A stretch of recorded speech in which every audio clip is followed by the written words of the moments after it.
नमस्कार, मैं प्रभाकर द्विवेदी। आप देख रहे हैं फास्ट न्यूज इंडिया और खबर की शुरुआत करते हैं यूपी के रामपुर जिले से, जहां डीएम आंजनेय कुमार सिंह ने लॉकडाउन के दरमियान लोगों को बताया कि प्रदेश शासन के निर्देश मनरेगा और सरकारी कामकाज का भी शुरू करा दिया है।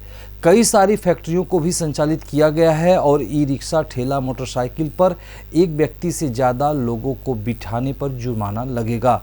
यदि कोई बीमार है तो उसे कंट्रोल रूम सूचित करें, स्वास्थ्य कर्मी आकर स्वतः ले जाएंगे। और जनपद रामपुर वासियों से डीएम ने अपील की कि सोशल डिस्टेंसिंग का पूरी तरीके से पालन किया जाए। देखें हिमांशु यादव की ये रिपोर्ट।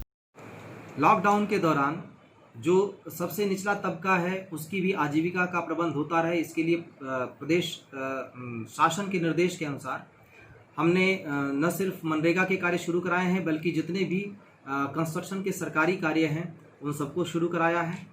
जो कई सारी फैक्ट्रियां भी हमने संचालित की हुई हैं। इसके अलावा हमने ई रिक्शा, रिक्शा और ठेला, यदि इन तीनों पे ज़रूरी सामानों की सप्लाई की जाती है उस पर भी बिना पास के अनुमति दे दी है। लेकिन बाइक पर किसी भी दशा में एक व्यक्ति से ज़्यादा नहीं होगा और एक व्यक्ति से ज़्यादा पाया जाता है तो उसके विरुद्ध जुर्माना लगेगा।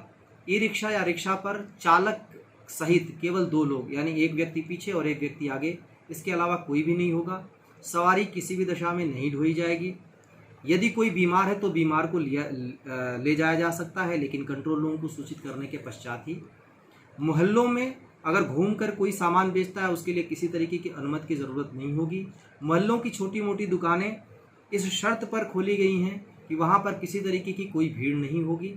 जितनी ज़रूरी आवश्यक सामानों की जो दुकानें हैं उनको भी खोला गया है, आवश्यक सेवाओं की दुकानें भी खोला गया है, लेकिन शर्त यही है कि दुकानों पर कोई ख़रीदारी करने नहीं आएगा, क्योंकि इससे सोशल डिस्टेंसिंग भंग होने का खतरा रहेगा।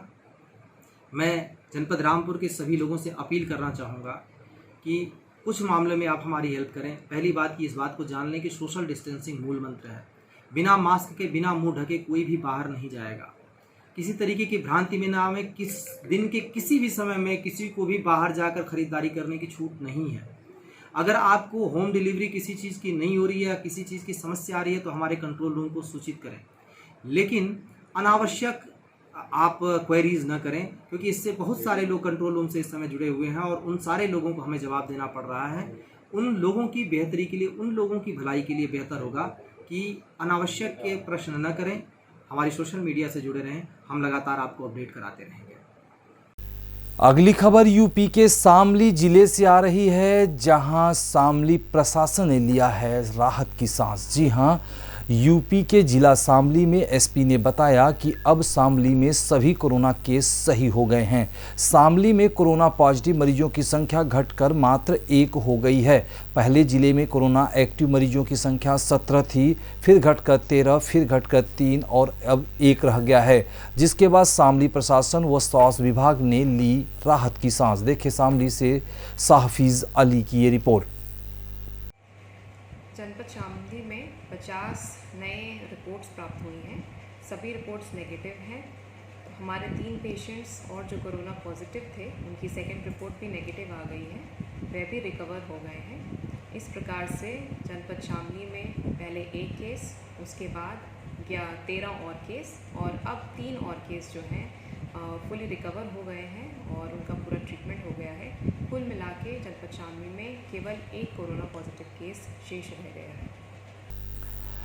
अगली खबर यूपी के बदायूं जिले से है, जहां स्थानीय प्रशासन का सौतेला व्यवहार देखने को मिला है। जी हां, खबर बदायूं के कस्बा बिसौली का है। यहां पर मुस्लिम परिवारों ने आरोप लगाया है कि स्थानीय प्रशासन सौतेला व्यवहार कर रहा है। जो लोग मजदूरी कर रहे हैं उनके सामने आर्थिक तंगी के चलते रोजी रोटी का बहुत बड़ा संकट है।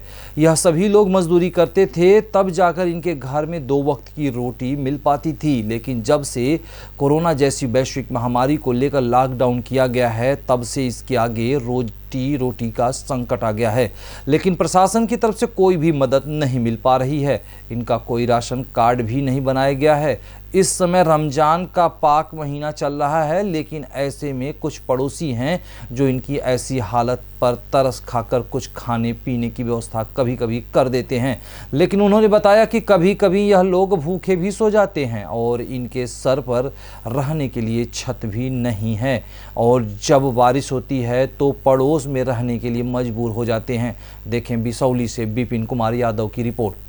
लॉकडाउन के पार्ट 2 पूरे लगभग कंप्लीट हो चुके। तीसरे लॉकडाउन की अगर बात की जाए तो तीसरे लॉकडाउन की कहीं ना कहीं 3 तारीख से जो है बात मोदी जी द्वारा कही जाएगी, या फिर जो राष्ट्र को संबोधित करेंगे उसमें क्या किस तरीके का आगामी लोगों का कदम होगा वो देखने का एक विषय है। लेकिन वास्तविक जमीनी हकीकत क्या है, लोगों पे इससे क्या पीड़ा हो रही है, क्या दर्द हो रहा है, वो हम कुछ चंद तस्वीरों के माध्यम से आपको समझाना चाहेंगे। ये हम इस समय जनपद बदायूं के बिसौली में खड़े हुए हैं। ये कटरा का एक मोहल्ला है, यहाँ पे 3 प्राणी इस घर में रहते हैं और पठान मोहल्ला इसको कहा जाता है। उस पठान मोहल्ले में ये 3 प्राणी है। यहाँ पर कोई भी किसी तरीके की इनको सुविधा मैसर नहीं कराई गई है, न ही किसी तरीके का खाने की कोई व्यवस्था की गई है। इन लोगों से बात करने की कोशिश करेंगे, बताएंगे कि क्या इनकी और क्या समस्या है।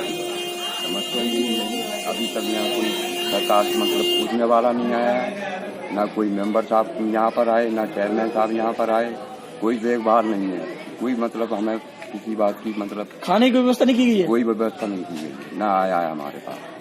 तो आपके खातों में पैसे कोई पैसा नहीं आता है हमारे। खाता खुला हुआ है आपका? खाता खुला हुआ नहीं है, जीरो बैंक की मतलब काफी तो है, खाता नहीं खुला है, ऑनलाइन नहीं है। आप बताइए खाने की व्यवस्था कैसे हो पा रही है? सर हम तो यही कह रहे हैं, जैसे सुबह को बना ले 3 टाइम को इंसान खाता है, सुबह और दोपहर शाम। 1 टाइम की रोटी बनाई सर चलती है 3 टाइम, वो भी चाहे सूख जाए, सूखने भी देखते हैं हम कि कहाँ गैस आओ तक तो रोटी गर्म कर दी, वो भी चीनी वैसी है जैसी वैसी खानी पड़ती। नहीं तो अब आप खाना कैसे मिल रहा है आप लोगों को?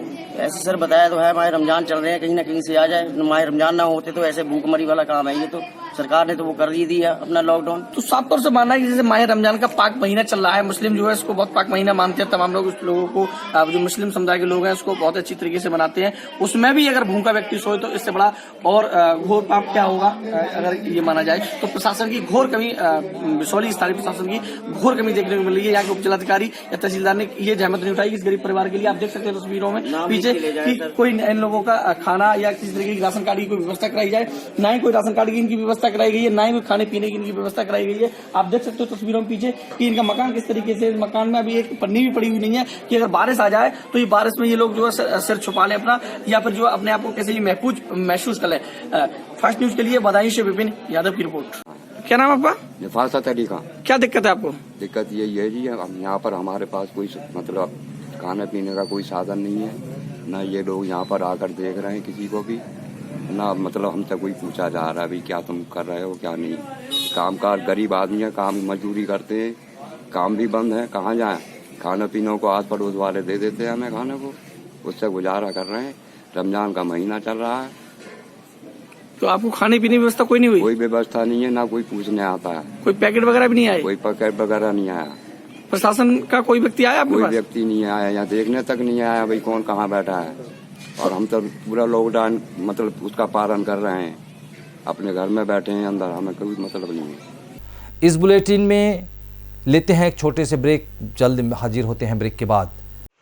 दीप हॉस्पिटल मनोरोग और नशा छुड़ाओ केंद्र। टाइम सुबह 9 बजे से शाम 6 बजे तक। अफीम, डोडे, पोस्त, गांजा, चीटा, शराब और भी कई प्रकार के नशा छुड़ाने और हर प्रकार के मानसिक रोग का इलाज करवाने के लिए संपर्क करें। यहाँ पे जीभ के नीचे रखने के लिए गोली भी मिलती है। पता के टावर नज़दीक अमन नगर, फिरोजपुर रोड, जीरा, पंजाब। मोबाइल नंबर 9578300002 9578400002 पर।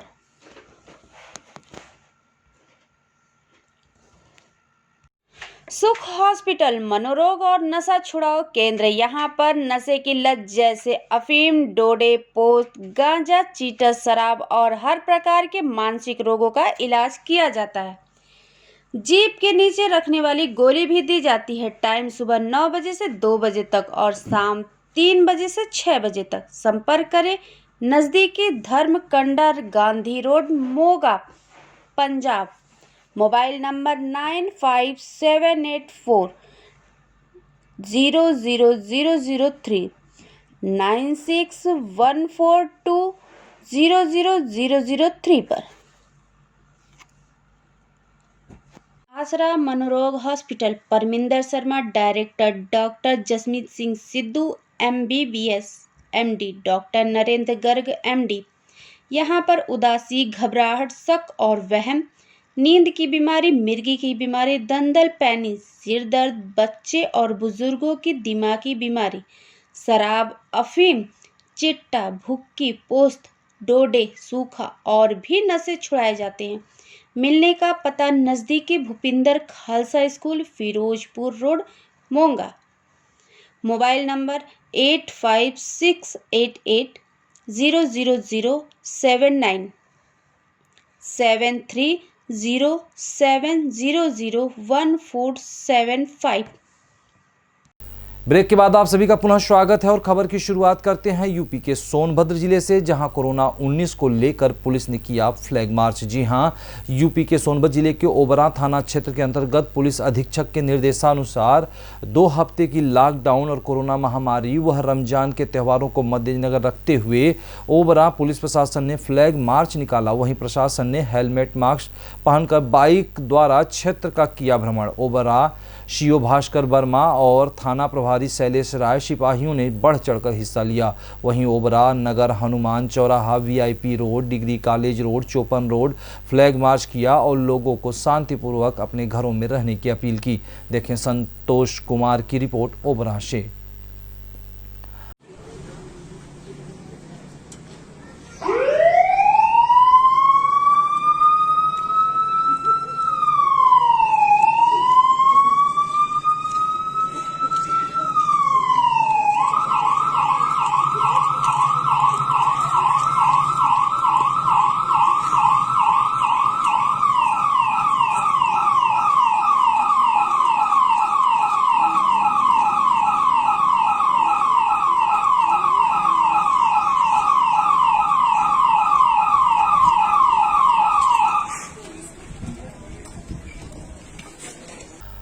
अगली खबर जम्मू कश्मीर के राजौरी जिले से है, जहां सुंदरबनी नगर पालिका के सफाई कर्मियों की पहल देखने को मिला है। जी हां, राजौरी के सुंदरबनी नगर पालिका के सफाई कर्मी शहर को स्वच्छ बनाने के साथ साथ ग्रामीण क्षेत्रों में भी स्वच्छता अभियान महत्वपूर्ण तरीके से निभा रहे हैं। देखिए राजौरी से संजीव शर्मा की ये रिपोर्ट। मेरा नाम कपिल शर्मा है और मैं central inspector municipal committee Sundarbani से हूँ। ये हमारे सफाई कर्मचारी हैं। ये पहले पूरे टाउन को सैनिटेशन, फॉगिंग और पूरे टाउन को सैनिटाइज किया है इन्होंने। और अब इनकी जो ड्यूटी है वो टाउन से बाहर बलशामा PHC में, ठंडा पानी हाई स्कूल ठंडा पानी में, बाजाबाई हाई सेकेंडरी स्कूल में, और अभी ये आए हैं ITI सुंदरबनी में। यहाँ पे ADC का ऑफिस भी है। इन्होंने यहाँ पे पूरा जो क्वारंटाइन सेंटर बना हुआ है उसको साफ़ सफाई और पूरे सैनिटाइज किया है।